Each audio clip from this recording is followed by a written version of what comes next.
স্বামীর কাছে আসার 10টা নিয়ম আছে। কোন মহিলা যদি স্বামীর কাছে আসতে চায়, প্রথমে যতটুকু পরিষ্কার পরিচ্ছন্ন হওয়া দরকার তার পোশাক, তার শরীর, সে যেন করে আসে। 2 নম্বরে যদি সমর্থ থাকে, সে যেন পারফিউম ব্যবহার করে, আতর, সেন্ট। ওরা এগুলো ব্যবহারও করে বাজারে যাওয়ার সময়। যদি মার্কেটে নিয়ে যান, তখন দেখবেন সাজের বাহার কি। সম্মানিত মা বোন, যারা চুল খুলে বাজারে যান, বিভিন্ন অনুষ্ঠানে যান, যেই কয়টা চুল পর পুরুষে দেখবে, ওই কয়টা সাপ কিয়ামতে কামড় দেবে। আর বাড়িতে থাকাকালীন যেই কয়টা চুল আপনার স্বামীর সামনে বের হয়ে থাকবে, অতগুলো সওয়াব আল্লাহ লিখে দেবে। যেন বাড়িতে থাকাকালীন চুলে শ্যাম্পু করেন, সাবান লাগান, যা ভালো লাগে তাই দিয়ে চুল ফুলিয়ে থাকবেন, যেন দেখে ওর অন্য দিক থেকে মুখ ফিরিয়ে আসে।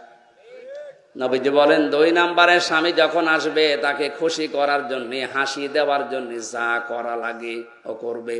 কোন স্বামী যদি পছন্দ করে যে আমার বউ ব্লাউজ গায়ে দেবে, হাতা কাটা, ও যেন তাই দেয়।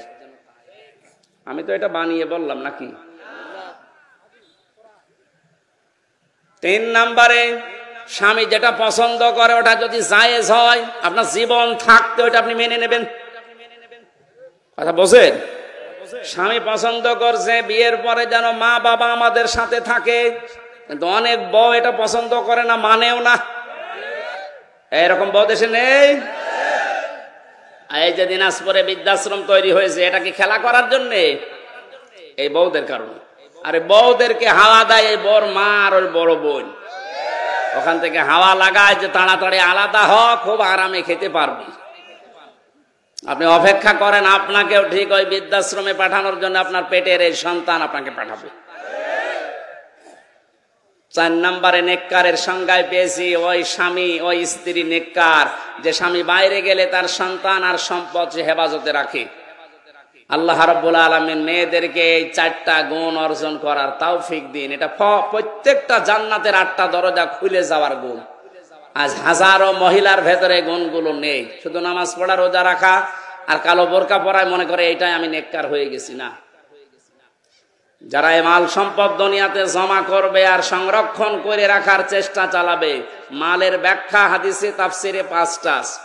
1 নম্বর তো নেককার নারী, 2 নম্বরে অস্ত্র শস্ত্র, 3 নম্বরে প্রভাব প্রতিপত্তি, 4 নম্বরে ক্ষমতার চেয়ার, 5 নম্বরে টাকা পয়সা। এগুলো যারা বারবার জমা করে আর মনে করে এগুলো আমার কাছে স্থায়ীভাবে থাকবে, এগুলো সংরক্ষণ করার জন্য চেষ্টা চালায়, আখেরাতের যে বিশাল জীবন ভুলে যায়, এদেরকে লাজায় আল্লাহ প্রবেশ করাবে। বলেন নাউজুবিল্লাহ। জেলখানাতে যাবার পরে আমি বেশি দেখেছিলাম, পারিবারিক কলহর কারণে অধিকাংশ মানুষ জেল খাটতেছে।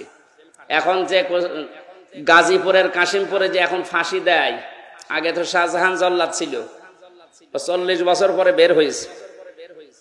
এরপরে যে এখন দায়িত্বে আছে ইলিয়াস, এর বাড়ি চট্টগ্রামে। এই লোকটাকে আমি একদিন জিজ্ঞাসা করলাম, আপনি কত বছর আছেন? বলছে আমার ফাঁসি দিয়েছে, আমার যাবজ্জীবন এখন 30 বছর জেল, 22 বছর আমার জেলে থাকা লাগবে। অথচ আমি 17 বছর সৌদি আরবে থেকে বাড়িতে এসেছি। বিয়ে করার পরে বউর সাথে আর মার সাথে মিল নেই। এই সামান্য জিনিস নিয়ে বউ মেনেই নিতে পারে না কিছু মা বাবাকে দিলে। শেষ পর্যন্ত এই কথা কাটাকাটি হতেছে, বউকে আমি মেরে ফেলিছি। এই মেরে ফেলার কারণে আজ 13 বছর আছি। এখনো পর্যন্ত আমার 7 বছর না 9 বছর থাকা লাগবে, তারপরে যদি আমার মাফ হয়। এখন প্রত্যেকটা ফাঁসি দিলে 4 মাস করে মাফ করে দেয় সরকার। এই জন্য এখন ফাঁসি দিয়ে আরম্ভ করেছে। এই যে শাহজাহান জল্লাদ 57টা না কয়টা ফাঁসি দিয়েছিল, এই জন্য প্রতি ফাঁসিতে 4 মাস করে মাফ হয়ে গেছে। ওরা 167 বছর জেল ছিল। ও সারা জীবনও যদি জেল কাটে তাও তো শেষ হওয়ার কথা না।